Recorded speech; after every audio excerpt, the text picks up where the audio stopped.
How to rebuild yourself. There was a time when Arav thought his life was over. At 28, everything he had worked for was gone. He had lost his job at a marketing firm due to downsizing. His girlfriend of 5 years had walked away the same week, saying she needed someone more stable. His friends had drifted apart, and the little apartment he lived in felt emptier than ever. Each morning, he'd stare at the ceiling, wondering what went wrong. How could life turn upside down so quickly? Just months ago, he was full of plans and dreams. A stable job, a relationship, a sense of direction. Now it all felt meaningless. One rainy afternoon, as he sat by the window watching raindrops race down the glass, a thought crossed his mind. Maybe this is it. Maybe I'm not meant for more. But deep inside, another voice whispered, quiet but stubborn. Or maybe this is your chance to rebuild.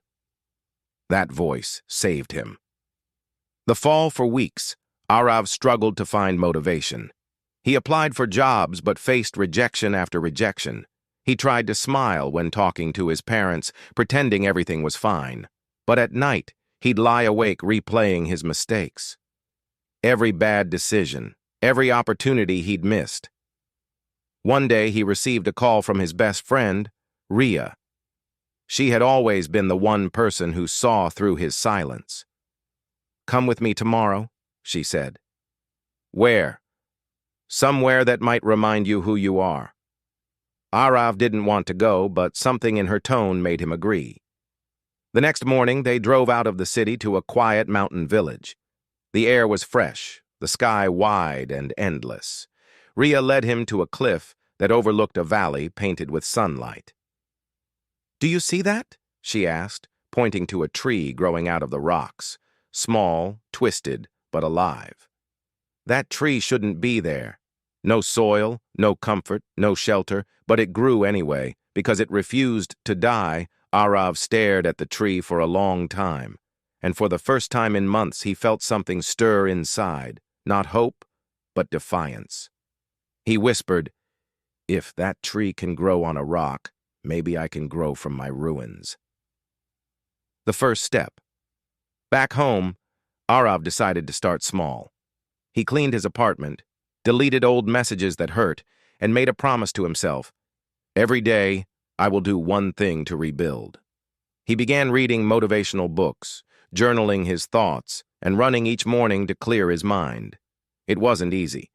Some days he wanted to give up, but he reminded himself of that tree on the mountain. When a voice said, "You can't?" he'd answer, "Watch me." He stopped waiting for the right time. Instead, he made this time right. He took free online courses to update his marketing skills. He started volunteering to manage social media for small businesses around his neighborhood. Slowly, his confidence returned. People began to notice his creativity, his discipline, his spark. One evening, Ria called again. "You sound different," she said. Arav smiled. "Maybe because I'm starting to feel different." The storm before growth. Just when things seemed to be improving, life tested him again. A potential client he had been working with for months suddenly backed out. The savings he had set aside started running low, and once again, the familiar fear crept in. What if it all collapses again? That night, he walked out to the same spot on his apartment balcony where he once felt hopeless. But this time, instead of asking, "Why me?" he asked, "What is this trying to teach me?" He realized rebuilding isn't about avoiding pain. It's about learning to grow through it. He remembered the Japanese art of kintsugi, where broken pottery is repaired with gold. The cracks aren't hidden, they're highlighted, turning the object into something more beautiful than before. He thought, maybe my life is like that too. Maybe my cracks are what make me human. So instead of giving up, Arav adapted. He started freelancing online, offering marketing services to clients around the world. The beginning was hard, but soon his dedication paid off. One happy client led to another, and within a few months, he was earning more than he ever had in his old job. rebuilding the inner world. But the real change wasn't in his income, it was in his mind. He learned to stop seeking validation from others. He realized that rebuilding yourself isn't about proving people wrong. It's about proving yourself right. He started meditating, spending time alone, and writing gratitude notes each night. He stopped chasing people who didn't value him and started investing time in those who did. He learned to let go of the past, of anger, of guilt. And slowly, piece by piece, he built a new version of himself, stronger, wiser, calmer. The new beginning 1 year later, Arav visited the same mountain cliff with Ria. The tree was still there, stronger, taller, greener. He smiled and said, "You were right. That tree did remind me who I am." Ria smiled back. "No, Arav." You reminded yourself. He looked out over the valley, feeling the wind on his face, the sun on his skin, and the strength in his heart.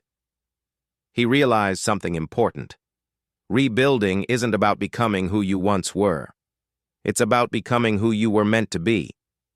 He had lost everything, but in that loss, he found himself. Now, when someone asked him about failure, he would say, "Failure isn't the end. It's just the part where you start again, wiser, tougher, and more alive than ever." Moral of the story: no matter how broken you feel, you are never beyond repair. Life will shatter you, test you, and take you apart, but it will also give you the tools to rebuild. Every scar you carry tells a story of survival. Every failure you've faced has been preparing you for something greater. So if you ever find yourself lost, remember Arav's lesson and the tree on the mountain. Don't wait for the storm to pass. Learn to grow through the rain, because sometimes rock bottom isn't the end. It's the solid foundation on which you build your new life. You can rebuild yourself.